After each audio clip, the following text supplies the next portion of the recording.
আমরা সব সময় জানি পরিষ্কার পরিচ্ছন্নতা ইমানের অঙ্গ। তবে তাই বলে কি ময়লা আবর্জনা হবে না? অবশ্যই ময়লা আবর্জনা হবে। তবে ময়লা আবর্জনার জন্য নির্দিষ্ট স্থান এবং প্রতিটা জায়গায় কিন্তু ডাম্পিং দেওয়ার ব্যবস্থা রাখা হয়েছে বলা হলো সিটি কর্পোরেশনের এখানে কোনো ধরনের ডাম্পিং নেই, যেখানে ময়লা নির্দিষ্ট জায়গায় ফেলা হবে। তাই একেবারে খোলা রাস্তার পাশেই যদি আমরা বলি যেখানে যান চলাচল করছে ঠিক তার পাশেই বিভিন্নভাবে ময়লা আবর্জনা ফেলা হয়েছে। চট্টগ্রামের হালিশহর চুনা ফ্যাক্টরির মোড়, জনবহুল এই মোড়টি এখন যেন এক দুর্ভোগের কেন্দ্রে পরিণত হচ্ছে। একদিকে পচা আবর্জনার স্তূপ, অন্যদিকে রাস্তার অর্ধেক দখল করে রাখা হয়েছে মাটি।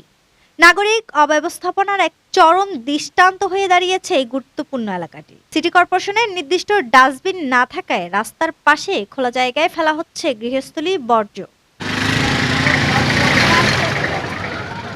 মাঝে মাঝে ময়লা পরিষ্কার করা হলেও তা যথাসামান্য।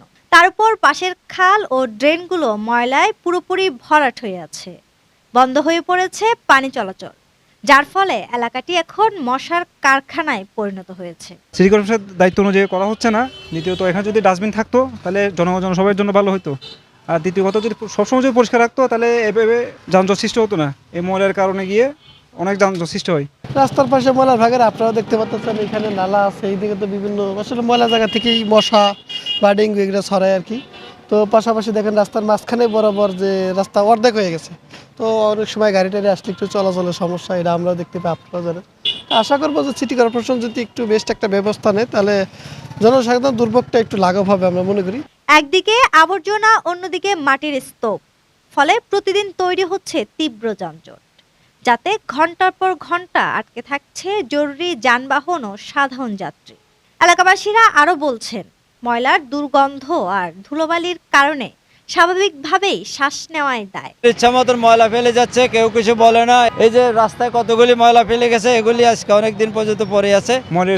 ময়লার স্তূপ এখানে শুধু এটা নেই, পুরো রাস্তার মধ্যেই পাবেন ময়লা, ইট, বালু, কংক্রিট, যা কিছু আছে সব রোডের মধ্যে। এখানে মানুষের একদম নাবিশ্বাস হয়ে গেছে, চলার মতন কোনো উপযোগী নাই রোডের মধ্যে। এটা আমরা সিটি কর্পোরেশনের কাছে জোর দাবি জানাচ্ছি, যারা ঊর্ধ্বতম কর্তৃপক্ষ আছে একটু সদয় দৃষ্টিতে এটা দেখার জন্য। পথচারীদের অভিযোগ, একদিকে যানজট আর অন্যদিকে মশার কামড়, এই দুয়ে মিলে জীবন ওষ্ঠাগত।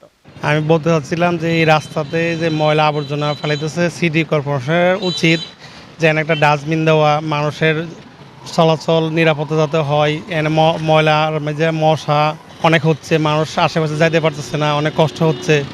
আমি সিটি কর্পোরেশনকে অনুরোধ করব যাতে এনে একটা ডাস্টবিন দেওয়া হয়। হালিশহরের বাসিন্দাদের আর্জি, সিটি মেয়র যাতে তাদের এই ভোগান্তি নিরসন করায় পদক্ষেপ নেয়। দ্রুত এই মাটির স্তূপ অপসারণ এবং বর্জ্য ব্যবস্থাপনার আধুনিকায়ন এখন সময়ের দাবি। পপি, 24 টিভি, চট্টগ্রাম।